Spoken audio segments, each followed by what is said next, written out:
Welcome back, peeps, to Purrfect.dev, where we give you cats the freshest dose of dev snacks. Now with your amazing hosts, Alex Patterson and Brittney Postma. This episode is sponsored by Builder.io. Visually build on your tech stack. Welcome back, perfect peeps, to Purrfect.dev. Today we're talking about managing multiple data sources in GraphQL. And as our special guest, we have Anthony Campolo. What's up, Anthony? Hello, thank you so much for having me. I'm actually a fan of the show, so I was very excited that you had reached out to StepZen saying, hey, we want to talk about StepZen. I was like, oh, great. I would love to talk about StepZen with all y'all. That's amazing. Yeah, you're probably the first person that said I'm a fan of the show, so that's really exciting for us. Yeah, for me, it's software podcasts are like Pokemon. Like I gotta catch them all. Like I listen to almost every single tech podcast that I think exists. So I tried to soak a lot of them in too. So Anthony, you are a developer advocate with StepZen. Do you want to talk a little bit about like your background and how you got associated with StepZen and kind of all about StepZen itself? Yeah, sure. So my journey is multi-step, and I was fairly condensed version would be I was a music teacher that ended up getting into tech kind of as like a career switcher boot camp kind of person, and got very into open source, specifically Redwood JS, which is a full stack JavaScript framework that uses GraphQL as like a kind of integral part of it. Great community over there. Oh, thank you. That's awesome to hear. Yeah. And I totally agree, because it's like really what helped me kind of launch my career in a lot of ways, because I was essentially acting as like a de facto developer advocate for Redwood as they were coming up and they were building. And I was writing blog posts and doing podcasts and live streams and meetup talks and all that kind of stuff. And so they eventually invited me onto the core team. And then that's what got me noticed by Anant, who is the CEO at StepZen. And he is building a GraphQL API company. And so he kind of messaged me. He was like, hey, are you interested? And I was like, yeah, I am interested in a job that will pay me money. That sounds like a good thing to do. So this is actually like, this is my first tech job, like the role I'm doing now. And having gone through both an education background and kind of like arts background, content creation background, like doing music, and I also did podcasts about music back in the day. So I was able to leverage a lot of those skills to get into kind of like the more tech education, tech communication type angle, which I really enjoy. And I also host my own podcast called FS Jam. There's quite a lot of overlap between guests that have been on FS Jam and on this show. Nice. And so, yeah, that's kind of where I'm at right now. And we'll get into like what GraphQL is and what StepZen is and all that kind of stuff. But the kind of like TLDR is that it's a way to work with lots of APIs kind of all at once in like a unified way with GraphQL. That's an amazing journey, though. So you started as a music teacher and didn't have any, was tech just like a fun hobby, and did the Redwood JS alongside teaching? So I also did a boot camp. So this is, okay. I started self-teaching, and as I say, this is a multi-step process. I started self-teaching myself machine learning and Python. And so that is what I wanted to learn originally, because like, this is in like 2016 when like deep learning and like AlphaGo and all this stuff was like blowing up, which is like kind of downstream what Copilot actually is. Funny side tangent. But I was very interested in that stuff. And I thought it was so fascinating. And so I was trying to learn it, but I was also trying to learn to code. Just like learning a coding language and then learning how to actually apply a programming language to a high level scientific problem like machine learning. It's like it's two separate things you have to learn, and both are incredibly hard to learn separately. So that I did that for like a year or two and just like didn't really get much traction and didn't really feel like I was like even close to getting a job. So I eventually kind of pivoted to like web development, because there's a lot of virtues to like just being able to throw up like an HTML page and like write stuff and then see the changes and then layer on the CSS. And then you start getting into the JavaScript and the code and all that. And so I started learning web development and like React, and then was making a little bit more progress at that, but decided that I really should just like do a boot camp, that would probably be the thing to do. So I did Lambda School, which changed their name, I think, to Bloom Tech now, which kind of a controversial income share agreement boot camp. I say that my experience was mostly positive, but I ended up kind of dropping out like 2/3 of the way through to like do Redwood instead, because I was in a unique position to like work in this open source project that like had a need for my skill set. So I ended up doing the boot camp for probably like 6 months or so, after having already self-taught myself JavaScript for like 6 months or so, after already trying to learn Python for like a year or two. So that was like a 3-year journey by the time I started getting involved in like Redwood and all that kind of stuff. So that was great because like I already knew how to use like Git, and I at least knew like the baseline of like what it took to even contribute to a project. But then getting to work with like, Tom Preston Warner and, Pierre Pistorius, like these really, really incredible legendary devs, and just get to listen to the conversations that they were having. It was really awesome. And I ended up, forming a podcast around that time to like bring on all these people that I was meeting. And so like FS Jam, like Tom is like the 4th guest that we had. So that was just really cool to kind of start to just get involved in the community. And then by the time I actually like got the job, that was like going on like 3 or 4 years of like this long, weird, meandering path to get where I got, That makes sense. Yeah. That's really cool. It kind of makes me laugh a little bit because I feel like every aptitude test when I was younger was like, are you good at music? Then you can be an engineer, or you can be a programmer. And so like your flow from music into it is like the perfect model, I think. I actually have a blog post about this, and the blog post, it's a fairly cynical take, which is so the title is literally, why do so many musicians become programmers? And my takeaway is that you become so broke that it traumatizes you. And your only choice is to find the most high-paying job possible. That's hilarious. Oh, that is awesome. That's cool. So yeah, let's dive in a little bit to what you're doing at StepZen now. I'm kind of curious like how it works and what it's all about. Sure. So first question would be, what are your experiences and like comfortableness with GraphQL as a thing? Yeah, so I would say my first experience with GraphQL was learning it when kind of picking up Gatsby. And so, yeah, that's probably my like I used REST APIs for years and SOAP prior to that for years, which is awful. I just got chills thinking about SOAP.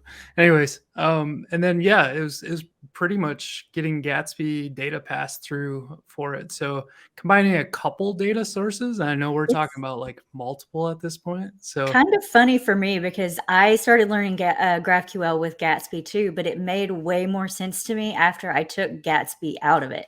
So I did an Eve Porcello workshop from Jamstack Conf last year, and that got me a lot more into it. I don't know, Gatsby's GraphQL just didn't make sense to me. Well, it's great. It's great that people got into GraphQL through Gatsby and that Gatsby exposed people to it, but the way Gatsby uses GraphQL is kind of weird, and it's baked into all the conventions of the framework. So separating what is the Gatsby stuff and what is the GraphQL stuff is very hard to do if you don't know ahead of time. That's what totally confused me, because I was learning both at the same time. I'm like, I don't understand like what the difference is here going on, and this whole like data engine piece that sits on the side. So it's cool to like bounce out of that. Now that I'm at Builder.io, we have a GraphQL endpoint as well. So I'm doing a little bit more, which is intriguing too. So I would say if we're 1 to 5, 5 being the most knowledgeable with probably what you have, I'm like a 1 or 2. I'm like, I might go 2 to 3 maybe. Yeah, I'd say it sounds like you're both in like a 2 to 3 range. I would give yourself a little more credit, and like that's great. I'll give a simple 101 for any listeners who don't know anything about it. GraphQL is a query language for APIs. So most people know of SQL as a query language for databases. It's like its own specific kind of programming language that you use to query something like a Postgres database or a MySQL database, whereas GraphQL is a more general purpose query language in that it could be for a database, it could be for a REST API, and then it could be for other GraphQL APIs. And what's nice about it is that it standardizes the language in a way to where like the create, read, update, delete kind of methods are like baked into it, because you write queries and you write mutations. So queries are getting data, reading data, and then mutations are writing, updating, or deleting data. And so once you kind of learn GraphQL, it's something that you can use in almost any situation where a GraphQL API is available to you. It's not kind of like with REST, where every REST API has kind of its own conventions and its own way of like doing pagination and like linking between different objects. And like, there's just lots of stuff that goes into making a REST API that are decisions that need to be made by the backend developers.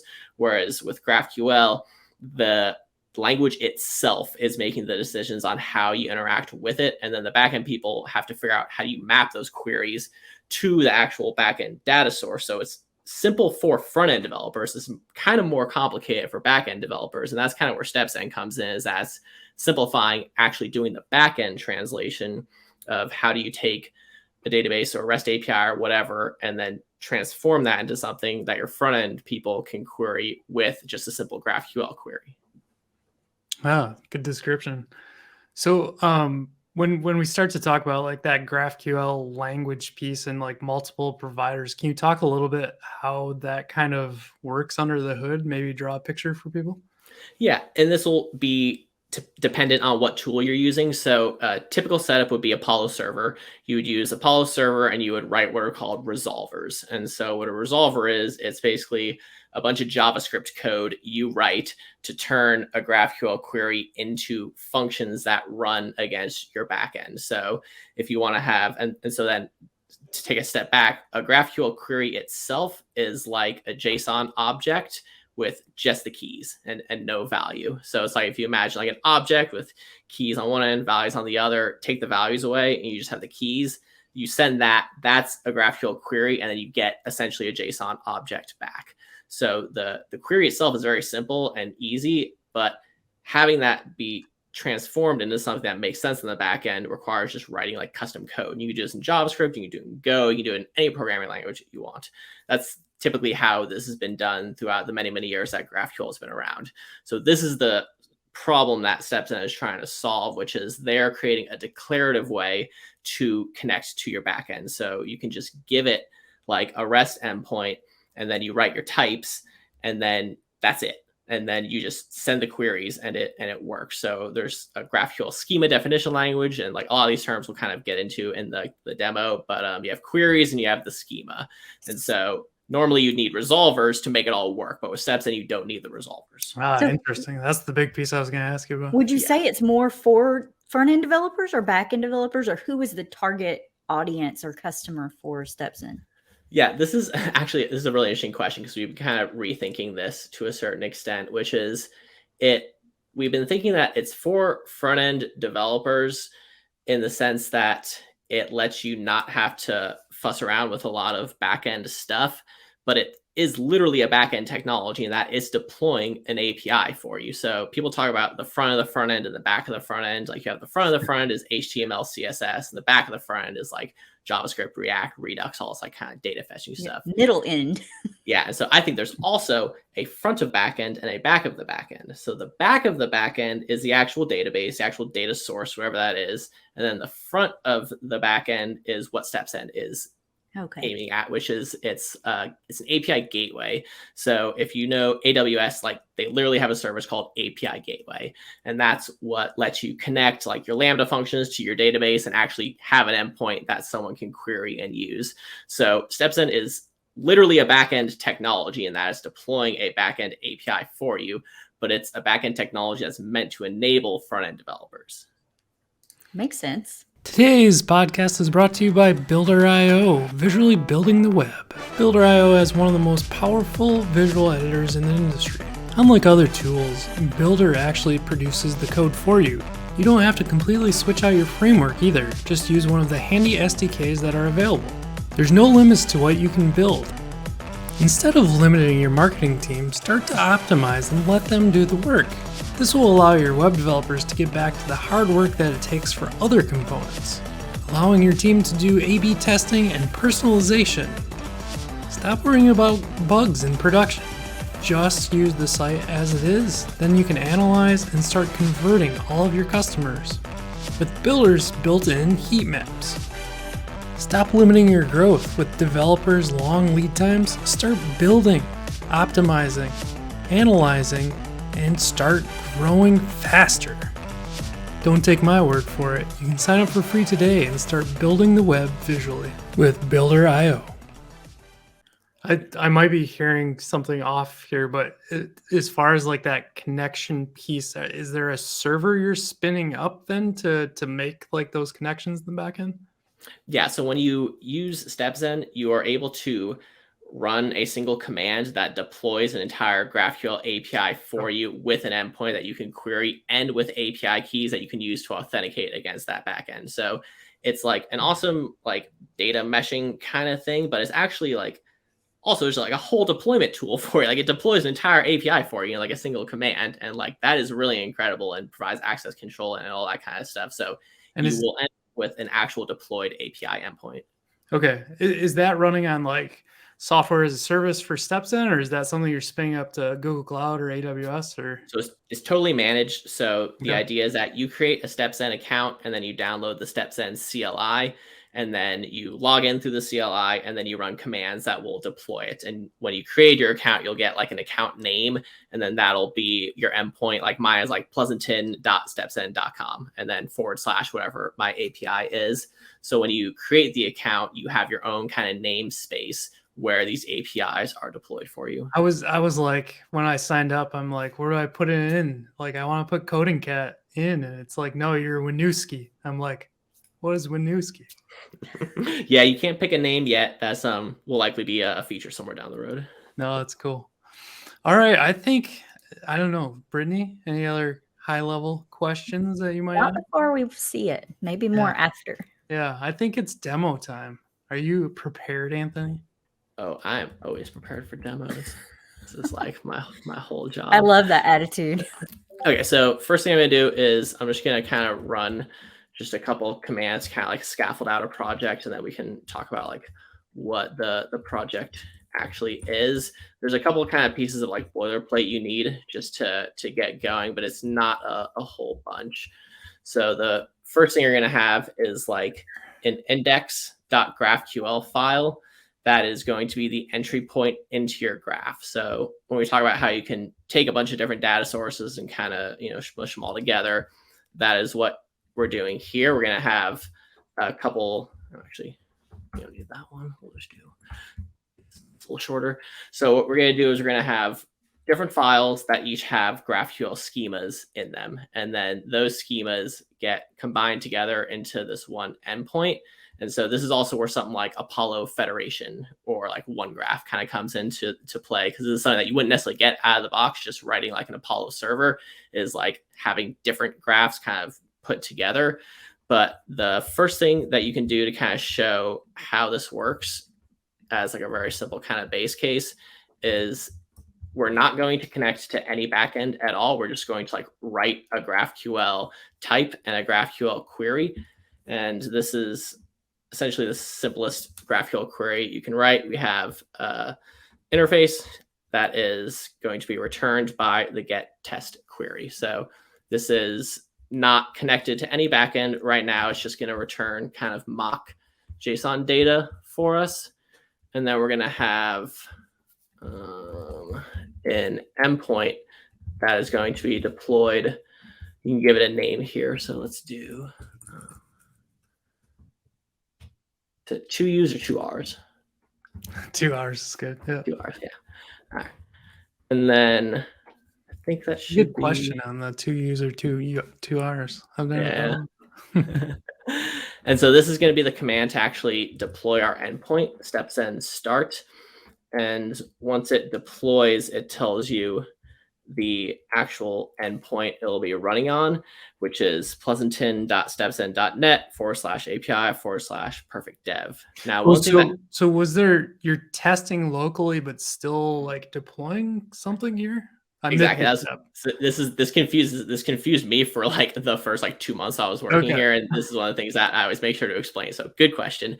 We have an actual endpoint here, and we have a local host that is just the graphical interface that is querying that endpoint. And so like localhost, this is not the StepZen endpoint. This is actually the StepZen endpoint. And this is just a nice kind of way to write queries really, really quickly. So if we check this out here, we can just do Is this like the GraphiQL Explorer? Mm-hmm. Yeah. So this, if you use Gatsby, this is pretty much this is an open source tool that companies just kind of take, extend, and slap their logo on the top. Yeah. But pretty much everyone uses the same kind of thing. So this is just a bunch of mock JSON data that we're getting back right now. But this is like a GraphQL query for anyone who hasn't seen a GraphQL query before. We have a query name, So I usually like to name it with all caps. I follow Redwood naming conventions. And then this is the actual query that we defined over here. And then you say the specific fields you want to get from that query. So we can get back this type, but we don't need to get everything. We can just get the date if we want, or we can get everything if we want. So this is the GraphQL query, and then this is the GraphQL response. Cool. Yep. So that should be fairly intuitive to anyone who's ever used GraphQL before. This is actually one of the things I really like about StepZen is that it is a very good onboarding experience for people who already know GraphQL. And there's only like some small kind of StepZen-isms that you need to understand how to actually connect to the backends. So let's do now. We're going to connect to the Rick and Morty API. Nice. And we're going to have characters type that's going to return an array of character objects. And then this query type here, this is where the actual StepZen stuff comes into play. So far, we've just been writing GraphQL schemas and GraphQL queries, and there's nothing StepZen specific about it. But what is different here is this directive. So in GraphQL, you have directives that allow you to expand the capabilities of what you can do with your server. So all of the whatever things you're going to see in StepZen projects, those are all custom StepZen directives that are different ways to connect to different backend data sources. So we see here how it's GraphQL.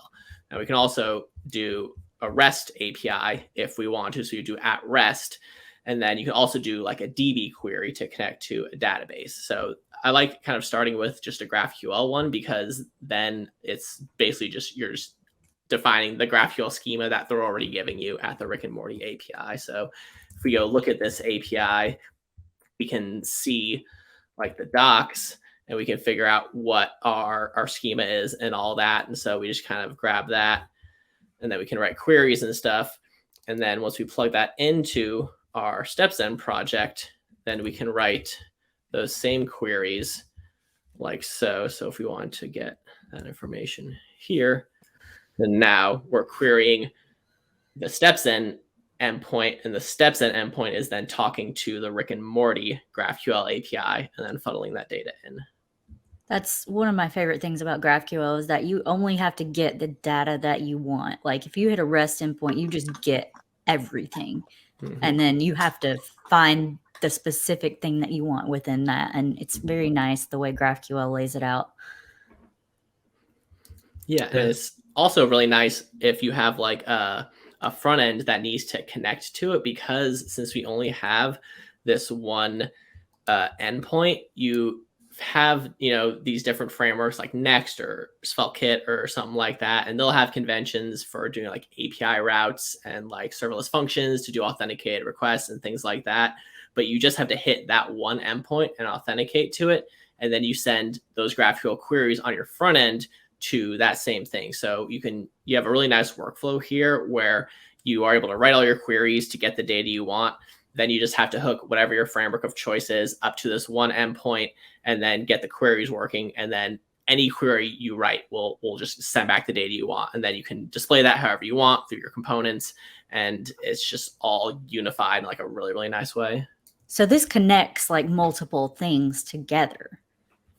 Right now, it's only hitting the Rick and Morty API. So if we wanted to do another one, let's do the cat API. So you can see a REST example.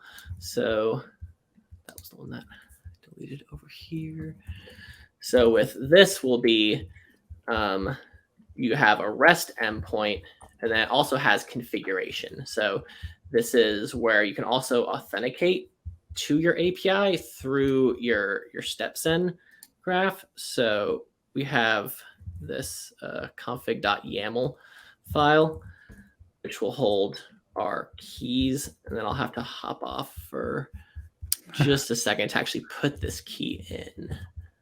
So let me do here. I can pause you for a minute. That'll work too. Yeah. Yeah. So with this, you have all of your secret keys end up kind of living in just one area and are like self-contained.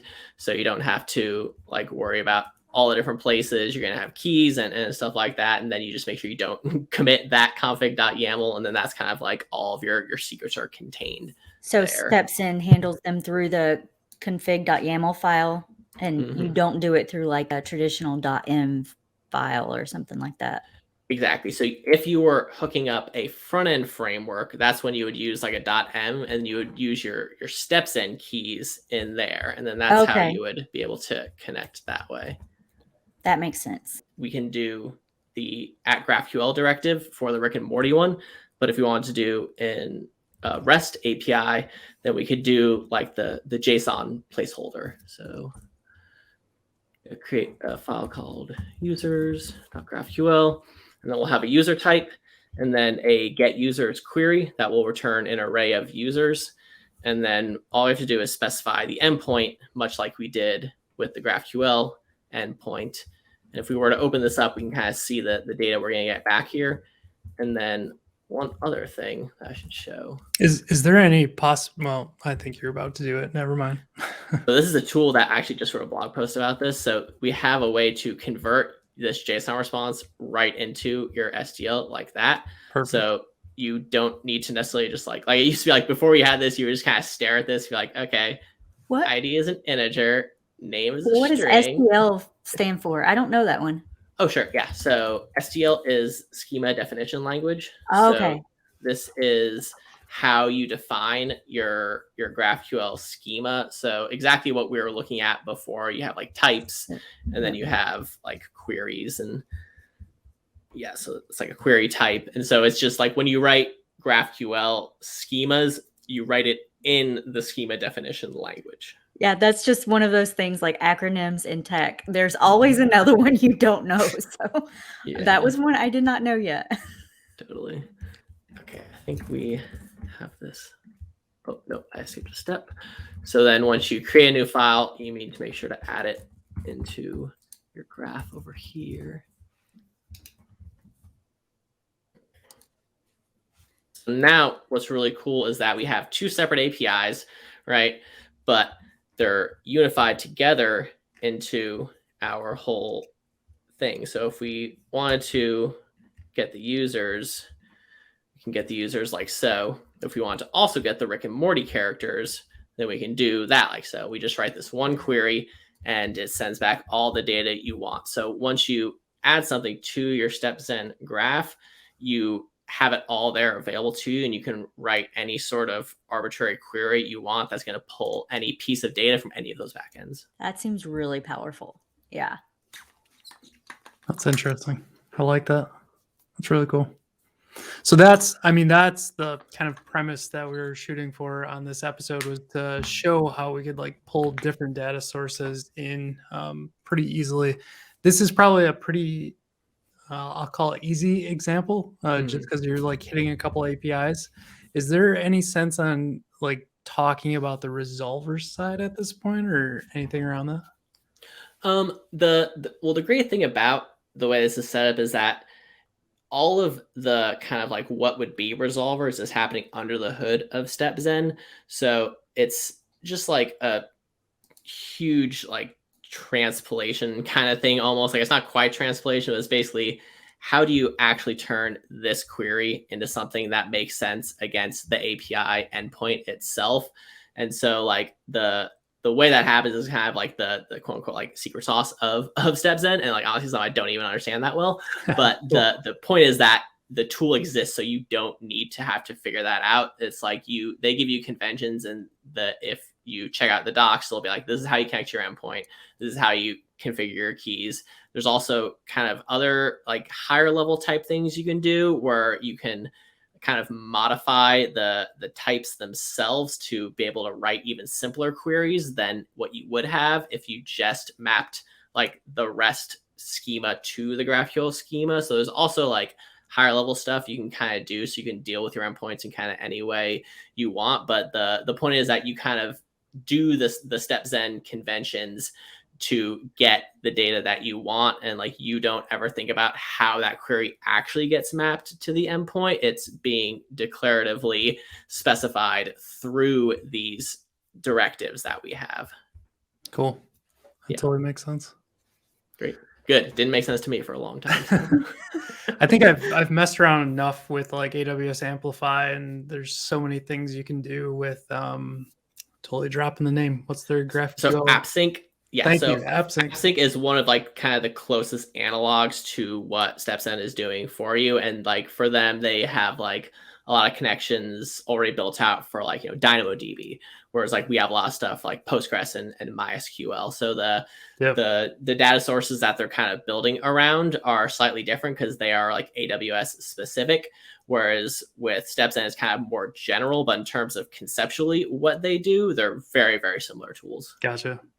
Yeah, I always really enjoyed working between like Dynamo and having like all the capabilities of GraphQL and everything else. Is there a point, just kind of comparing it to Amplify, or actually AppSync? I would get like confused on what part this is in, but with what's the word I'm looking for? Firebase and like syncing, I guess, like data. Oh, real time. Real time, thank you. Is there a comparison there on that side? Like in the back end, you guys could keep polling when something updates and update the graph? That's a good question.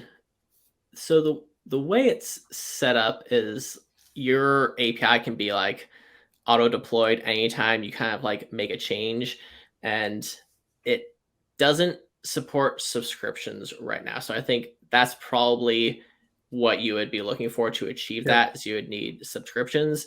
And so for some reason, like subscriptions is like this thing in GraphQL that it gets talked about a lot, but I don't know anyone who like ever does it, because it's always like, oh, like we don't do subscriptions yet. It's like Redwood doesn't do subscriptions. Like no one does subscriptions. Like it's a thing that exists in the GraphQL spec, but like very few people actually implement.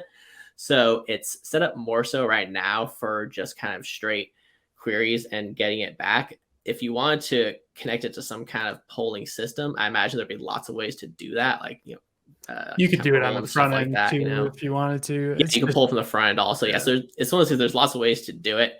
And there's just like never quite enough people asking for subscriptions, like actually implement it.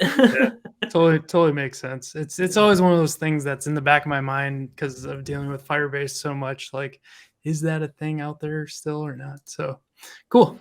That's great. So did you want to show off the studio like mixture there? Yeah, definitely. So now that you've kind of seen how you would build up a StepZen API from scratch, we now have a further level, which is, imagine that you didn't have to even create that schema at all, and that you didn't have to even write the config.yaml at all. Imagine that you could just input your key into a nice UI and then have a schema and then immediately start writing queries. That would be really nice, wouldn't it? So that is now the StepZen GraphQL Studio. So this is, if you just go to graphql.stepzen.com, then you can get to this. And what's cool here is that they have already created pre-built API schemas for you. So if we looked at, like we did the JSON placeholder just a second ago.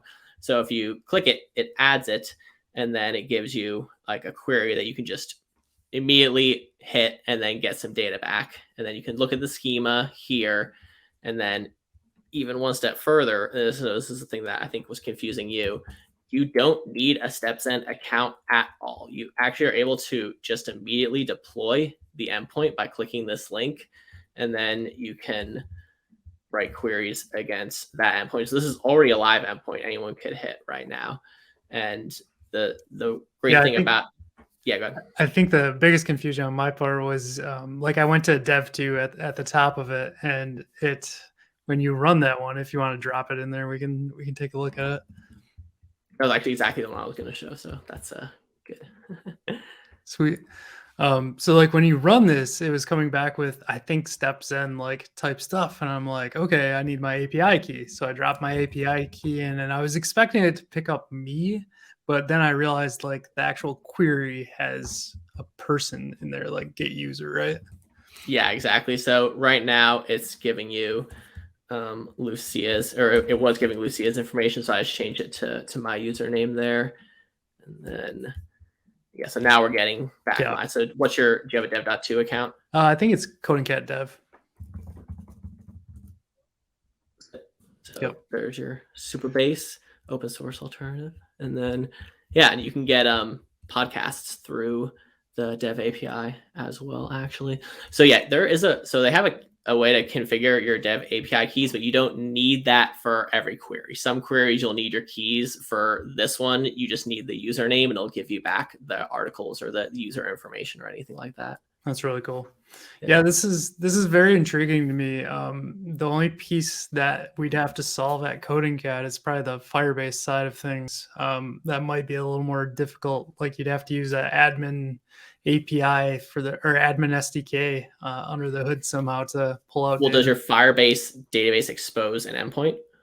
Not a true endpoint, I guess. Like you have to use one of their SDKs to get to it. Okay. And so it would have to be on like a secure server somewhere that you put in. Mm-hmm. But yeah, we have Firebase dynamic links. I don't really know what that is, but yeah, I would imagine there's definitely like for sure going to be a way to do that. It just might require a little finagling with the team, but yeah, we're definitely happy to chat and like any sort of cool use cases. So I'm curious at this point, like you kind of model out what you need essentially, and then you just tuck that into any sort of app, like Next.js app or Angular app, whatever you need, and you just use Apollo client or something else to make the calls. Yeah, let me have example apps. I can kind of make this a little more clear. I know we got a big Svelte fan on the show. So let's take a look at this. So if we want to just connect a front end, the way you do that would be by writing a GraphQL query. So this is for SvelteKit specifically, but this is going to be fairly similar for anything you want to do. If you're just able to do a fetch request, you do a fetch into your StepZen endpoint, and then you set the header with your StepZen API key, and then you JSON.stringify the body and then send the query through the body. So this is what I was talking about, how once you figure out how to write your queries and then figure out how to connect your endpoint, all of that stays the same, and you just copy paste queries in, and then you have all the data immediately exposed on your front end. So this is deployed over here. And so if we check out, I can see Brittney's face. She's getting excited. Yeah. So right now, this is that query we were just looking at over here. So we're querying for the user and their name, summary, location, all that. So that's coming in right here. And then we're also getting the last 5 articles, because we're specifying about 5 articles from me. Want the title, description, and all that. And then we're getting that. I was suggesting that we drop that repo link in the show notes. Yeah, sure. Yeah, definitely. And then I think I have this is going to be in a StepZen org, so let me make sure I send you the right link first of all. Okay, perfect. But then the last thing was this is kind of the SvelteKit-ism. You just connect to this route that you kind of spun up, and then you write your components here. So this is like your HTML that's actually mapping to what we're seeing over here. Yeah, the SvelteKit routing allows you to make endpoints in your routes. So that's the SvelteKit endpoint that you created there, right? The user exactly. Endpoint. Yeah, and so I've got a couple of these. So if we go to articles, and I've got all my articles coming in here. Yep. So I've got articles, and then that's being componentized like so. And then got my podcasts also. Yeah, so that's the kind of like whole front to back. And this is something, my podcast called FSJam, for Full Stack Jamstack. And this is essentially what I'm talking about when I'm talking about Full Stack Jamstack, is that you can have your whole front end, back end, all kind of in this really nice DX workflow, to where like you never once touched a server. You never once had to like worry about versioning Linux or any of that kind of stuff. And you may not even have to worry too much about spinning up a database. If you use something like Supabase, then you get a database pretty much for free. And then the question though is, how do you actually connect the back end to the front end? Like that's where, you know, the really hard part comes in. And so StepZen then comes in to be that mediator between the two and to say, we're going to figure out how to connect them, but we're going to do it in a GraphQL way. So if you know GraphQL, then you're going to know how to connect to your backend. And the great thing about, you know, just writing GraphQL queries is that you don't need like Apollo or GraphQL request library at all. You can just do a fetch request. So you really don't have to use all this crazy GraphQL specific kind of tech to achieve a project like this. There's going to be a wide array of different tools that are going to allow you to do it with different levels of like simplicity and how much you have to kind of buy into their tool. But to me, I find that StepZen sits like a really nice middle ground where it gives you a ton of power with like a very, very small amount of conventions you have to learn. Yeah. It seems like it's really powerful and it could really help like integrate those pieces. What is there a free tier? What is the pricing schema for StepZen? Yeah, it's all free right now. Everything you see right now is 100% free. Yeah, so you can create an account for free. You can use the GraphQL Studio for free, and then at some point we'll start building out more like, you know, enterprise features. Like, how are you going to make money? Pay big money for it. Yeah, and that's like, you know, we have a good team of like very, very experienced API devs who originally worked at a company called Apogee, which ended up being purchased by Google Cloud. So there's a kind of a longer term, like, you know, enterprise, you know, vision here, but for like the dev, like, you know, us, like someone who just wants to like build a project, build a hobby project, or maybe, you know, create a startup, but wants to bootstrap, you are able to do that. You have this really powerful tool that you don't have to pay anything for. Awesome. There, oh, we already got an enterprise plan. Look at that. Yeah, so this would be like if you know you're going to have a ton of traffic and you know you want like support responses in like, you know, 5-10 minutes kind of thing, then you can pay a little bit. But we're all on Discord. Like we'll help you out with your problems even if you're on the free tier. So don't gotta worry about that. Awesome. Oh, it's really cool. It's a neat product to be able to glue everything together. Anything that makes building APIs or GraphQL endpoints easier, I'm all over. I love it. Cool. Yeah, that's really what got me into Redwood actually in the very first place, is that with Redwood, you scaffold out an entire full stack application and it like works. And if you don't know how the tech works, you don't know why it works, but it does. But once you dig into it, it's because they figure out how to get an Apollo server, with now Helix, but a GraphQL server connected to a GraphQL client. And then they generate GraphQL queries for you. And then they figure out how to map those to the React components. And so like when you use something like Redwood, it gives you this really nice DX for something that would have been extremely complicated for you to like kind of make from scratch. And that's kind of the idea of StepZen, is that they give you the power to build something really complicated without having to like build all the kind of plumbing to make it work, if you just kind of are able to like buy into the conventions of the tool. And giving you a good developer experience, which is the best. Mm-hmm. Yeah. Yeah. Mm-hmm. That's cool. All right. Well, thanks for showing it all to us. And I think now we're going to jump into our Purrfect Picks. I think, Brittney, I'm going to let you go first because I've lost Anthony's. Okay. No worries. There we go. There's the right one. So my first pick is off the Netlify blog, which if you listen to the show, everyone knows I love Netlify. I host all of my personal projects on Netlify. And so I went digging for something on StepZen, and this walks you through how to build a database-driven Jamstack site and then host it on Netlify. So if you want to know how to do it step by step, follow this blog post and it will get you there. Nice. And it's by Demetrius Clark, who is their technical community builder. Brian Rinaldi. Oh, Brian Rinaldi wrote it. I just thought, why did I just say that was my bad. Because you're thinking ahead of my cut pick. That out, please. You're thinking ahead to my pick. Oh, okay. For the I see. Cool. Your second one. My second pick is The Morning Show. We thoroughly enjoyed this show.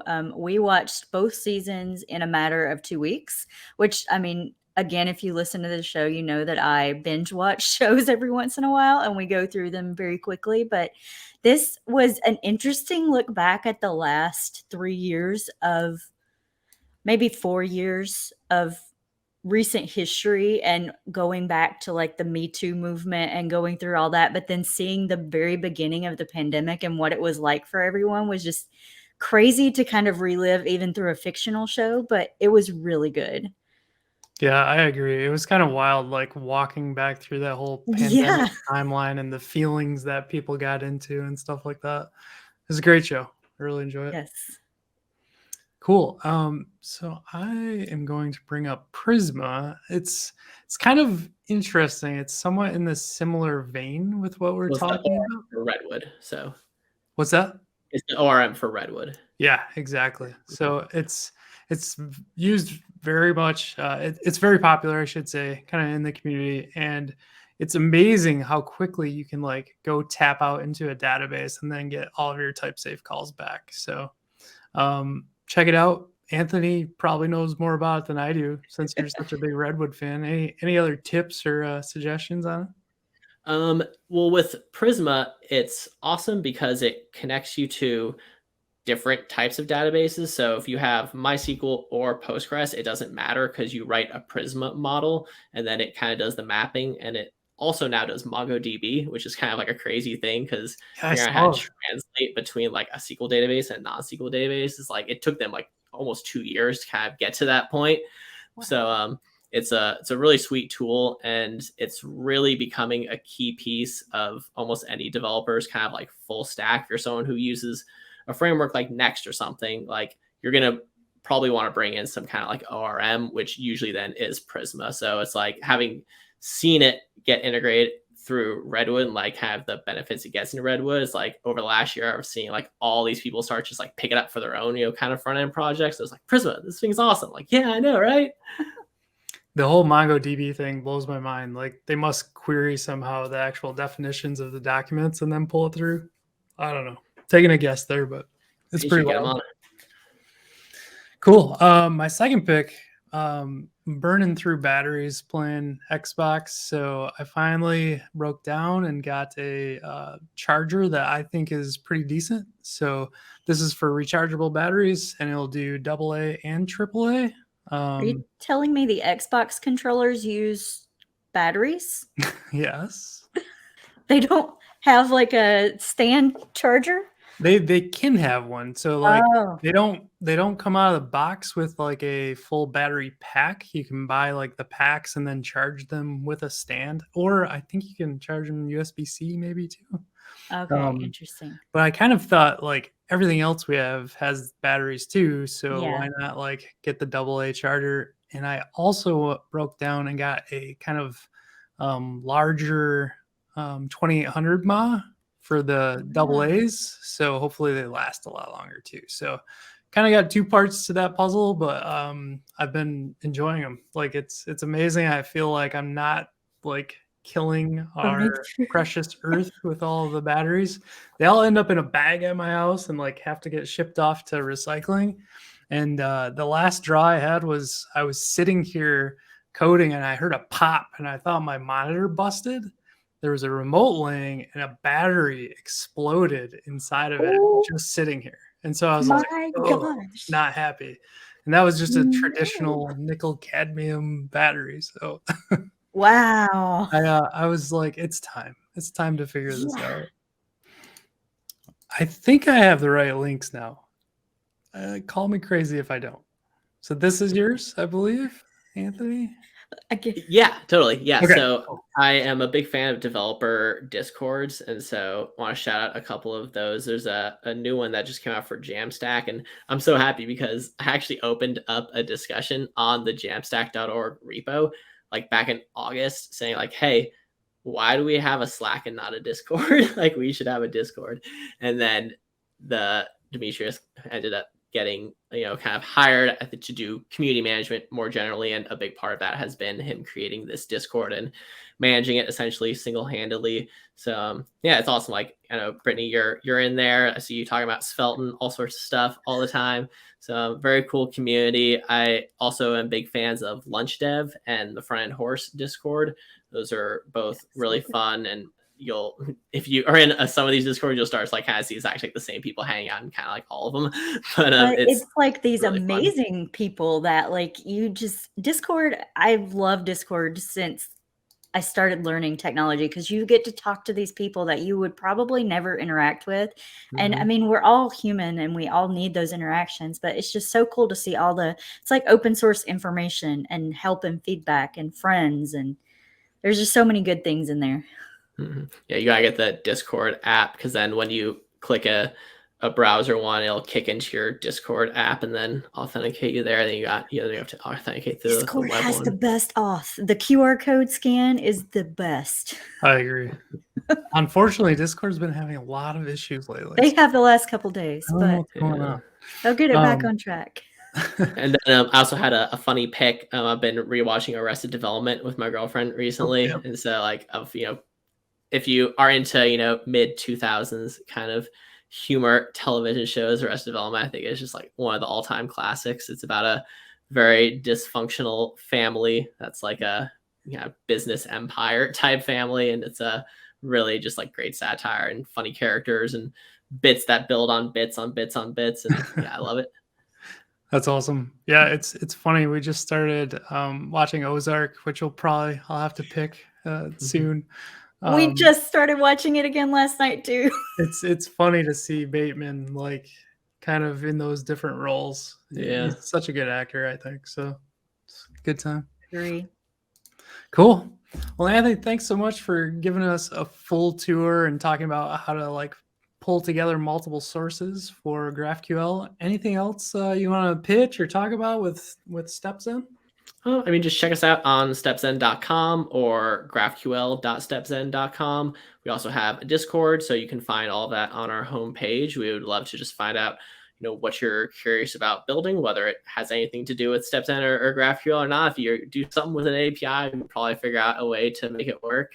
And and I am AJC Web Dev on the internet, Twitter, GitHub, everywhere as kind of my general handle. So always happy to chat with anyone about StepZen or front end stuff, open source stuff, career changing stuff. I've been on this kind of like long journey that I kind of talked about. So I'm always very open to like kind of sharing how I kind of got to where I am and kind of how to help out other people who are looking to do a similar thing. So I'm super into all that. It was so nice to meet you, and thank you for coming on and explaining StepZen to us.